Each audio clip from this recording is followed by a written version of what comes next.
آپ حضور غوث پاک کی خدمت میں کچھ فریاد پیش کر رہے ہیں کہ آپ کے غلام آئے ہیں، ان سب کی جھولیاں بھر دیں، تو کئی جو یتیم العلم ہے نا، سمجھ رہے میری بات کی ہے، یزید الفکر ہے، یہ جو کیڑے مکوڑے ہیں یہ کہہ رہے ہیں دیکھا یہ تو جناب ولیوں سے مانگ رہے ہیں، اللہ سے مانگنا چاہیے تھا۔ میں نے کہا جناب مفتی احمد یار خان نعیمی نے اس لیے اس بات کی تصریح فرمائی، صاحب بار شریعت نے تصریح فرمائی، سیدی اعلیٰ حضرت صاحب نے تصریح فرمائی۔ ہماری جھولی بھر دیجیے، جھولی کو میری بھر دو، ورنہ کہے گی دنیا ایسے سخی کا منگتا پھرتا ہے مارا مارا۔ میری لاج رکھ لو یا غوث، میں مرید ہوں تمہارا، میں مرید ہوں تمہارا۔ غوث پاک آپ نے اپنے در پر آنے والوں کو سب کو نوازا، یہ دور دور سے آپ کے فقیر، آپ کے مرید آپ سے، اور خود تمہارے سارے بزرگ مرے ہوئے اور زندہ چندے عوام غریب سے مانگتے ہیں، اس وقت نہیں شرم آتی؟ عام بندے بیمار ہوتے ہیں، ان کو درباروں پہ لے کے جاتے ہو، اور درباروں پہ بیٹھے ہوئے بیمار ہوتے ہیں تو انہیں آغا خان اور شفا انٹرنیشنل لے کے جاتے ہو، اس وقت لے جایا کرو نا وہاں پہ اور کہا کرو گنج بخش فیض عالم مظہر نور خدا۔ آج تک سنیا جے کڈے سیانے جے تو ہنو کہانی پیچھے لائے آنے، آپ انہوں نے پتا ہے بھی کیا ہوتا ہے، کچھ بھی نہیں ہوتا۔ یہ جو شرکیہ ایکٹیویٹی پرفارم کرنی ہے وہ آپ خود کرو اور پھر نکالو اس میں سے جو نکلتا ہے، اور یہ کہانیاں کروانی بند کر دیں آپ لوگ۔ اصل میں ان لوگوں نے قرآن و سنت تو پڑھا نہیں ہوا، یہ بزرگ بابوں کی کتابیں پڑھتے ہیں۔ یہ جو کیڑے مکوڑے ہیں یہ کہہ رہے ہیں دیکھا یہ تو جناب ولیوں سے مانگ رہے ہیں، اللہ سے مانگنا چاہیے تھا۔ میں نے کہا جناب مفتی احمد یار خان نعیمی نے اس لیے اس بات کی تصریح فرمائی، صاحب بار شریعت نے تصریح فرمائی، سیدی اعلیٰ حضرت صاحب نے تصریح فرمائی، ہمارے تمام بزرگوں نے تصریح فرمائی۔ اب یہ اس طرح کی باتیں پتہ کیوں کرتے ہیں؟ انہوں نے بابوں سے یہی کچھ سیکھا ہوا ہے۔ بابا جی بابا جی بابا جی بابا جی، ایک سوال ہے بابا جی، اگر آپ ہوا میں سونا نکال سکتے ہیں بابا جی تو دیش کی غریبی کیوں نہیں مٹا دیتے بابا؟ جواب بابا جی، جب آپ خود سونا نکال سکتے ہو تو ہم لوگوں سے چندہ کیوں لیتے ہو بابا جی؟ جواب ہری اوم ہری اوم ہری اوم۔ یہ رانگ نمبر ہے، یہ رانگ نمبر ہے۔ ہاں آیا نا یاد، یہ انہوں نے یہی کچھ سیکھا ہوا ہے۔ میرے بھائی سورہ توبہ پڑھے، سب سے کرٹیکل جنگ نبی علیہ السلام کی مبارک زندگی کی غزوہ تبوک، 1.5 لاکھ کی فوج لے کر کیسر روم عرب کے بارڈر پہ آ گیا ہے، دنیا کی سب سے بڑی سپر پاور، اور نبی علیہ السلام کے پاس صرف 30,000 جانثار صحابہ ہیں جن کے پاس سامان بھی پورا نہیں ہے، اور مخالفت میں 1.5 لاکھ کا لشکر، باقی صحابہ جا نہیں سکتے ساتھ۔ سورہ توبہ آیت نمبر 92 میں اللہ تعالیٰ فرماتا ہے کہ اے نبی علیہ السلام تمہارے پاس لوگ حاضر ہوتے ہیں کہ ہمارے لیے کوئی سواری کا بندوبست کر دیں، ہم بھی آپ کے ساتھ جائیں جہاد کے لیے، تو تم ان سے فرماتے ہو کہ میں کوئی ایسی چیز نہیں پاتا کہ جس کے ذریعے میں تمہاری مدد کر سکوں، تمہارے لیے سواری اور جانے کا ساز و سامان ارینج کر سکوں، تو تم دیکھتے ہو کہ یہ تم سے اس حال میں پلٹتے ہیں کہ ان کی آنکھیں آنسوؤں سے تر ہوتی ہیں، اس غم کے سبب کہ وہ اپنے نبی کے ساتھ مل کر اللہ کی راہ میں جہاد نہیں کر سک رہے۔ تو اس وقت حضور علیہ السلام نے تو نہیں اوپر دیکھا تو سونا، درخت دیکھا تو سونا، ادھر دیکھا تو سونا، وہ تو ترمذی میں اوپر تلے 2-3 احادیث موجود ہیں کہ سیدنا عثمان غنی رضی اللہ تعالیٰ عنہ علیہ السلام نے اپنی جو دولت تھی حضور کے قدموں پہ نچھاور کی تبوک کے موقع پر، اور نبی علیہ السلام نے انہیں جنت کی بشارت سنائی۔ تو ظاہری اسباب تو اختیار کر رہے ہیں، نبی علیہ السلام کی تو کہیں یہ تعلیمات نہیں ہے کہ آپ کو پیاس لگے تو آپ جو ہے وہ 10 دفعہ دروشی پڑھ لیں، بھوک لگے تو 10 دفعہ آپ سبحان اللہ و بحمدہ سبحان اللہ العظیم پڑھ لیں۔ میرے بھائی اللہ نے دنیا کو اسباب کے ساتھ جوڑا ہے، تو آپ اس قسم کی چیزیں کیوں لوگوں کو بتاتے ہیں؟ نبی علیہ السلام کی تو کہیں یہ تعلیمات نہیں ہے۔ آپ نے تو ہمیشہ اسباب کو اختیار کرنے کا حکم دیا اور اس کے بعد مسبب الاسباب سے دعا مانگنے کا حکم دیا۔ صحیح مسلم میں تقدیر والے چیپٹر میں آلموسٹ 50 کے قریب احادیث ہیں، 50 to 60۔ اس کی جو آخری حدیث ہے نا وہ حضرت ابو ہریرہ رضی اللہ تعالیٰ عنہ کو نبی علیہ السلام نے فرمایا، اے ابو ہریرہ جو چیز تجھے نفع دے اس کے لیے پوری کوشش کرنا، اس کے بعد اللہ سے مدد طلب کرنا، کاہلی نہ کرنا، سستی نہ کرنا، پھر بھی تیرے خلاف رزلٹ آ جائے تو پھر کہنا جو اللہ کی مرضی، اگر مگر نہ کہنا، اگر مگر شیطان کا دروازہ کھول دیتا ہے۔ لیکن یہ اینڈ پہ ہے، کوشش پوری کرنا، پھر اللہ سے مدد طلب کرنا، ہاں گنج بخش فیض عالم نہیں، اللہ سے مدد۔ اس کے بعد کاہلی اور سستی نہیں کرنی، کوشش بھی کرنی ہے اور کاہلی اور سستی بھی نہیں کرنی، پھر بھی رزلٹ خلاف آئے پھر کہنا جو اللہ کی مرضی، کہ ٹھیک ہے اللہ تعالیٰ کو یہ منظور نہیں تھا، اپنی ایفرٹ تو پوری پٹ کرنی ہے۔ یہ کون سا دین ہے جو آپ لوگوں کو سکھا رہے ہیں؟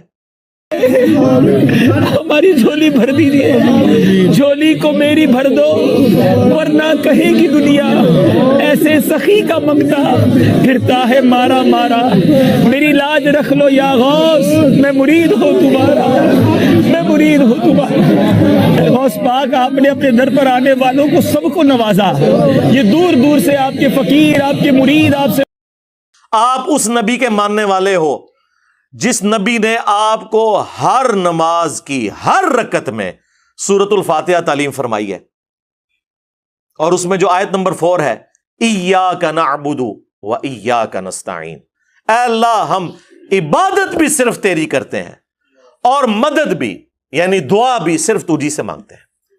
آپ یہ پیش کریں، اچھا جی آپ روٹی امی سے نہیں مانگتے، اے وچو نکلدا جے نہ دے، قرآن کا مذاق اڑاتے ہیں یہ لوگ۔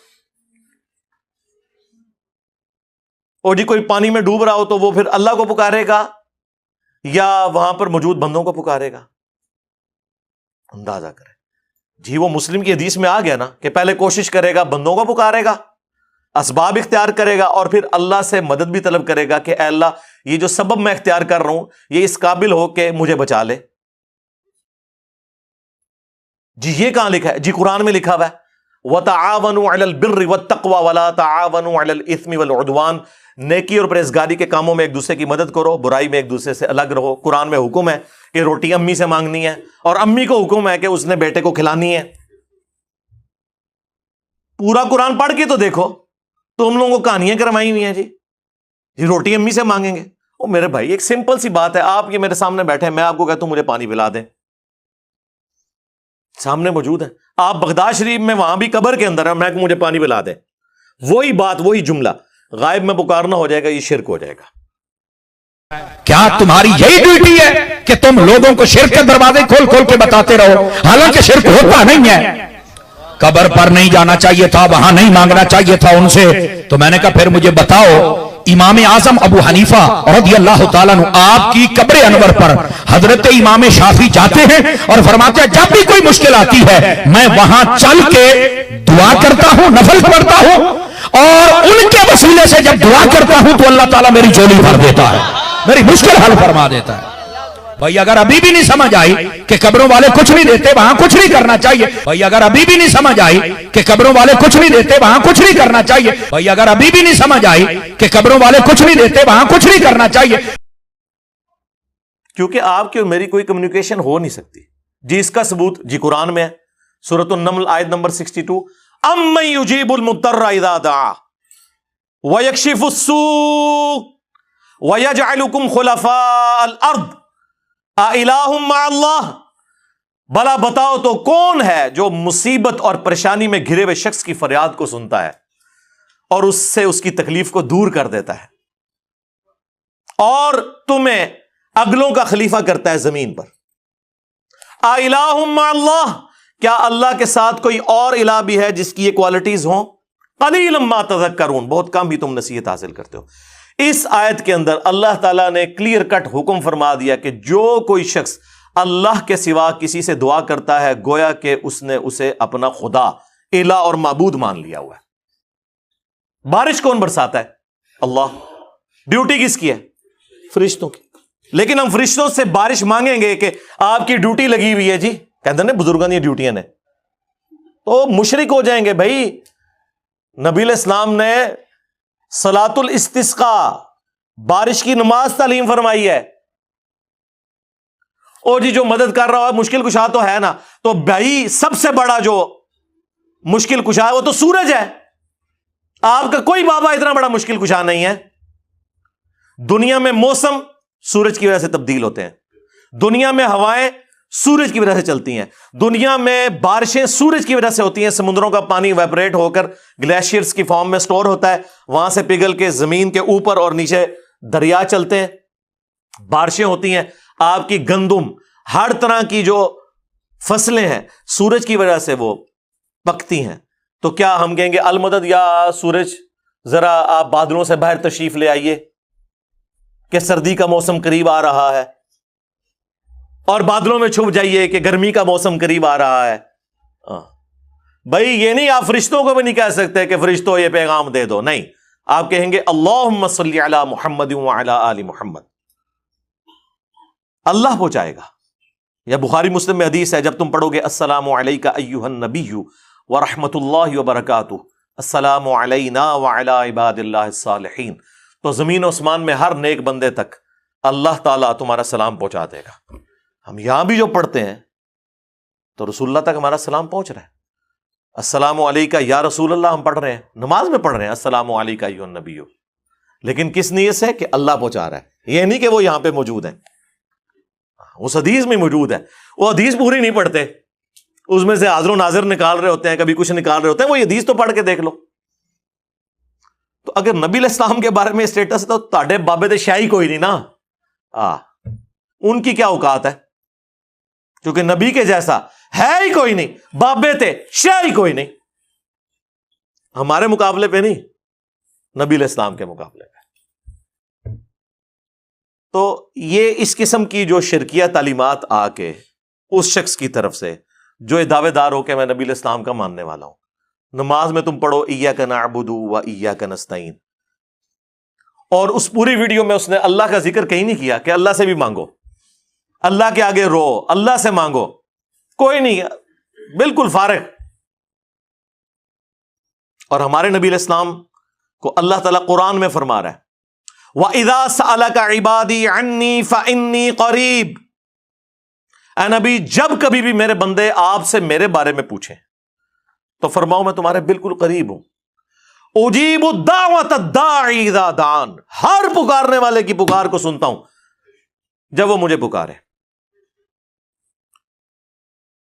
فَلْيَسْتَجِيبُوا لِي وَلْيُؤْمِنُوا بِي لَعَلَّهُمْ يَرْشُدُونَ, لیکن انہیں بھی چاہیے کہ میرا حکم مانے, مجھ پر ایمان لائیں جیسا کہ ایمان لانے کا حق ہے, پھر وہ رشد و ہدایت پا جائیں گے. یہ ون وے ٹریفک نہیں ہوگی. آپ اللہ کو رسپانس کریں گے, اللہ تعالیٰ سننے والا ہے.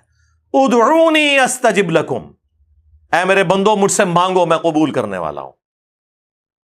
ان الذین یستکبرون عن عبادتی, بے شک جو لوگ میری عبادت سے تکبر کرتے ہیں. اچھا, بات ہوئی دعا کی اور ذکر آ گیا عبادت, کیونکہ دعا ہی تو عبادت ہے جی. ابو داؤد, ترمذی, سنن نسائی میں حدیث ہے الدعاء هو العبادہ, دعا ہی تو عبادت ہے.